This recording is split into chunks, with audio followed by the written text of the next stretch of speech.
Hello everyone, in today's video I'll show you on how you can remove specific supports in Bambu Studio. So the first thing that we want to do is to enable supports onto our model, and you want to use another function which is going to be the manual support. Now you want to click on the type of support right here, select something like normal or tree manual, either it's going to be the same.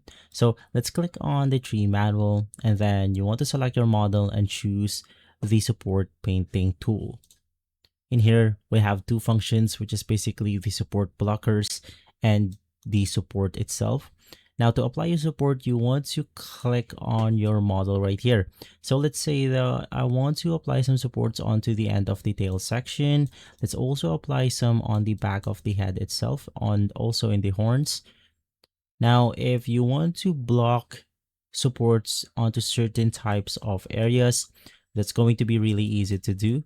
You just want to right click on your model right here, which will basically apply the support blockers. Since this is the face of my model, I don't want any supports on this area.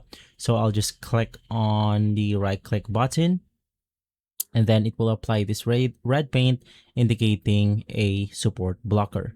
And so if we click on the slice plate option, it will then show us the result. There will be no supports onto the face area right here. And so that's how you basically remove specific supports in Bambu Studio. If this video has been helpful, leave a like, subscribe, and follow Guide to Everything for more videos like this. Thanks for watching.